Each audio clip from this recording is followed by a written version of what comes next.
Hello, greetings, and a warm welcome to the Talent Mindset hashtag Talent in Talks, a lightning conversational series co curated by LinkedIn Talent Solutions and the Economic Times HR World.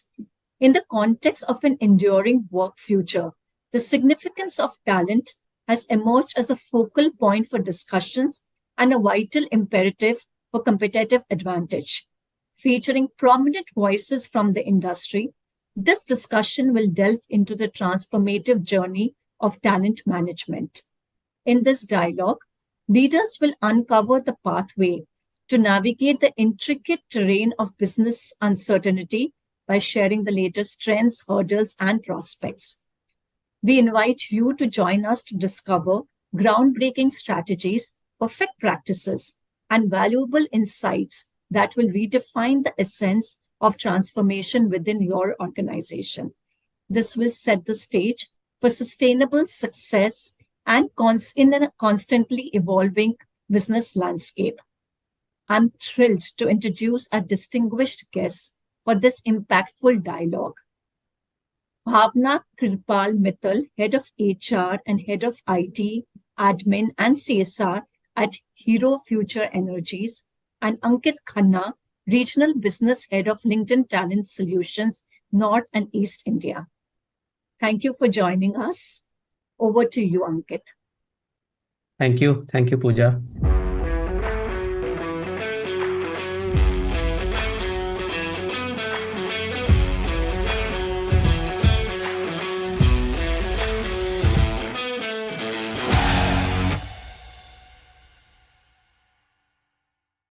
Bhavna, it's a pleasure to have you on the LinkedIn and ATHR Talent Mindset Dialogue.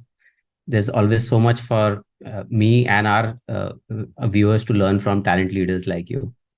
So, thank you so much. I'm pleased to be here and look forward to a meaningful conversation. Same here. So Bhavna, let me ask you, what does a talent mindset mean to you as a leader? And what are the top 3 tenets of building a talent mindset? Yes, right talent, if available in the company, aligned with the company's business plans and department's objectives. I think we have already won one battle of creating an upper edge as compared to the competition. But what happens a lot of times as HR, it's important for us to educate all our leaders that having a talent mindset in the company or growing it will actually take a long way, go a long way in ensuring that we create a company which has the right skill set, the right people, and who are contributing towards the company's growth. So for me personally, and these are my personal views, which I share with everyone in the company, that A is attracting talent. Now, as a company, if you're able to bring in the right talent at the right time and able to grow that talent and provide him or her the right environment to stay in the company. So that's first. Then value the talent. You cannot bring in a person from A and B colleges and say that, we gave you salary, but you do only this work. You have to give a meaningful and valuable career opportunity to that candidate. It's not only salary. There are other perks associated with the job that people look for, which comprises of growing opportunities, learning platform, and challenging projects, broadening the talent search. So sometimes you need to bring in a diverse workforce. For me, these are the principles in which I believe, and I've been, pushing this across the organization. So tell me, do you face, what are the talent bottlenecks that you face in your industry? And are there any, is there, what are the strategies you're deploying to kind of overcome them? So for me, I'll say 3 topmost challenges. One is availability of right talent with the right skill set for the job. Second is retention. And third being technological advancement in their skill set or advancement in skill set with respect to the changing business models. Span-wise, this industry is short-lived as compared to the conventional power sector. And so avenues of developing talent in-house or through some education institute or through some training organizations uh, is relatively less. Even if I talk about, fresh talent coming from the colleges, how many colleges have courses focused on power or renewables? Very few. I see my team sometimes going left, right to ensure that we tap the right candidate and bring them on board. Second is once they come in on board, the kind of competition, the kind of new companies, even in COVID, I think there were 4 new players that started their ventures in India. So imagine the pace of development or growth in the sector.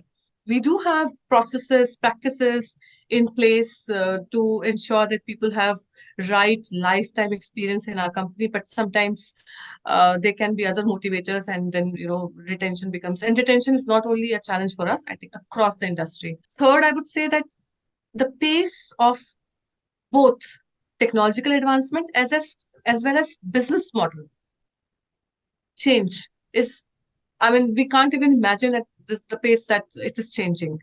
To cope up with that, as I said, we don't have many credible training organizations.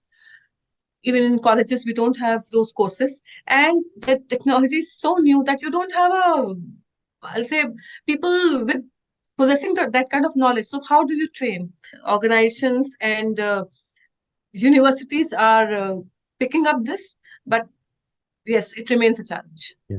You talked about attracting talent, and we were also kind of talking some time ago that today the candidates are not just looking for salaries. They're looking for they want to understand the culture of the organization. They want to understand the benefits. So what role does your talent brand play in your ability to attract good talent? And is it anything? What are you doing in terms of kind of creating visibility about your talent brand in the marketplace?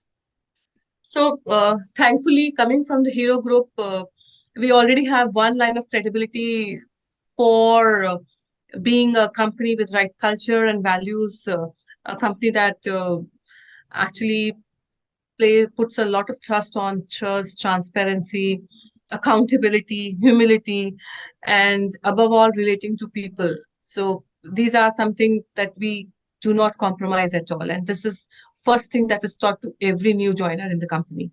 Right from the beginning, when we started this company, we were very clear that, whatever happens, whatever competition does, we will continue to walk on the path that has been carved out by our chairman emeritus, Dr. B. M. Munjal, and we will follow the principles of business and dealing with people, dealing with our team members in the same manner. And we've been following that path. In our company, we have an open door policy. Anyone can reach out to our CEO, to our CMD, Mr. Rahul Munjal, without any hurdles. They don't need to wait for months or weeks to, get a appointment. No, not at all. They can simply write a mail to them, or they can write a mail to me, and that thing happens. We have, in terms of trust, yes. I was just saying that we're the only company who's gone complete flex. We have a flex working mode, which says that you don't need to be in office every day. You don't need to physically come to office every day. You just need to work. And we are not counting your input hours. We're not saying, oh, 8 hours. So there's no login and log out system. We've dumped the attendance system as well. We purely believe in our people.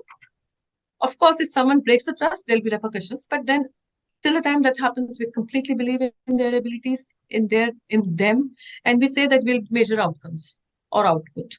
When it comes to, accountability, now people are accountable for their actions. And this we have actually shown by ensuring that people responsible for their work are also decision makers, also have authority to make financial expense. Nice. So our DOA talks about it. It's well documented and circulated in the company. For relating to people, we are, we go not only to our employees, we move a step ahead and we touch families. Our endeavor is to touch families So we have, like, every year we have a kids day where people come, and it's not on a Saturday, it's on a working day, where people come with their kids and we take charge of their kids, and whole day they work. But I wanted kids to experience their mothers and fathers working.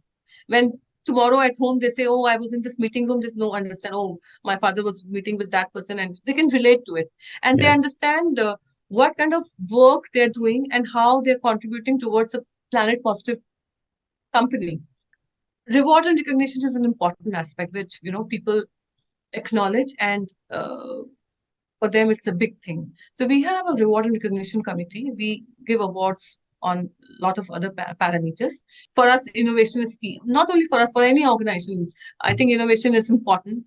And here is that we have been conducting this chairman challenge, where our chairman takes top performers to, I'll say, sport. Our major thrust in sports, because sports is one profession that teaches you, I'll say, agility, I'll say teamwork, I'll say, a lot of those core skills. Just now thinking from the perspective of like a candidate, when you're hiring a candidate in today's world, I think in experience economy, the candidate experience matters a lot. And I think even that plays a role in your employer brand, because whether the candidate got hired or did not get hired, he will take away an impression about the organization. So what is it that organizations can do to kind of deliver a great candidate experience? This is something very important for us, and my team also knows that as HR, we're the first contacts for the candidates. And the first call that goes from any company to the candidate actually makes the first impression. And the entire process of hiring, from screening the CV, talking, making a first call, to interviews, to if there are leakages, if there are delays in the process, it goes on a toss. And I'm sure people, or the potential candidates, love to have a stringent process, because they appreciate that, they know that the stringent process will help the company onboard a right talent, but they don't like delays. And I make sure that my team writes to all the candidates who come for interview, even if they're not selected. At least one mail goes to them. So major important is how we behave. Second is our communication with the candidate. It has to be on real-time basis. So that is second. Third is when, suppose everything is done and employee comes on board, the first day impression. You don't leave the candidate sitting for hours to fill up the forms, or uh, no one is bothered and no one is going and greeting him or her. So we make sure that this doesn't happen. Then the right induction process. Again, that's key. The candidate is in observant mode. The person will be actually observing each and every reaction or behavior of yours. And then, of course, the entire lifetime experience, if she continues with us for whatever long time. So tell me, like, you did talk about, you do, when you're kind of looking at talent, talent is scarce outside. You also kind of talked about, developing talent internally.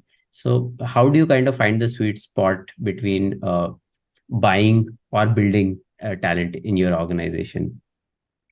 So I'll say that, as a human being, as a person, my personal bias is to give opportunities internally. If we can upskill the existing manpower and give them make them learn a new skill and then start contributing, I think that's fair, because that person has stayed with you and wanted to grow, and you are giving that opportunity. But yes, there can be some skill sets which say very niche or very critical, and which you don't have. So for that, we adopt two notch strategies. One is that you collaborate with a partner who is skilled in that subject, and then you ensure that your team member who's been identified works, so that on the job the learning happens. And second is that if not, then you of course go and hire. But then you hire only one, and you ensure that that person trains your people who are potential candidates to for that role, Got it. or say high potential or key people whom you want them to stay and remain motivated and grow with the company. Very interesting. This, I think my last question is like, what are the key pillars to your own talent management strategy, which can help your organization, become more resilient and more adaptable as a business in that sense? And, is there a way to kind of bridge the gap between, talent acquisition and L&D? For me, I think process starts with skill gap analysis, which Mm. contributes to seeing where business is going. And for this, business model is the first, because business model is stating what are the needs of the business for different functions. You identify them, and then you bridge, learn where the gaps are, and then you think of investing. Now, they can be several dimensions to it, that it's beyond the budget, or you can manage within the budget, or the people have the potential to get a training which will elevate their skill set. If you have the right culture, if you have the people alignment with organizational objectives, which percolates down to departments and further to individuals' KRAs or KPIs. Thanks, Bhavna, and thank you for sharing your meaningful insights and your knowledge. It's been a very, very engaging discussion, and I'm sure our viewers would have found a lot of value in this discussion. In fact, I'll ask all our viewers to follow Bhavna on LinkedIn to keep on getting a lot of insights about what's happening in the renewable industry and the talent management space. Thanks for this interview. Thank you. So thanks to you also, Ankit. So once again, thank you, Ankit. Thank you, Bhavna. It's been an incredibly insightful and engaging conversation. We hope our viewers have gained valuable insights and inspiration from this discussion. I'd like to take a moment to reflect on the power of virtual conversations that help us to connect, share, and learn from each other. So stay connected, stay curious, and keep making a positive impact in your respective fields. Until next time, keep thriving, keep growing, and keep inspiring. Thank you.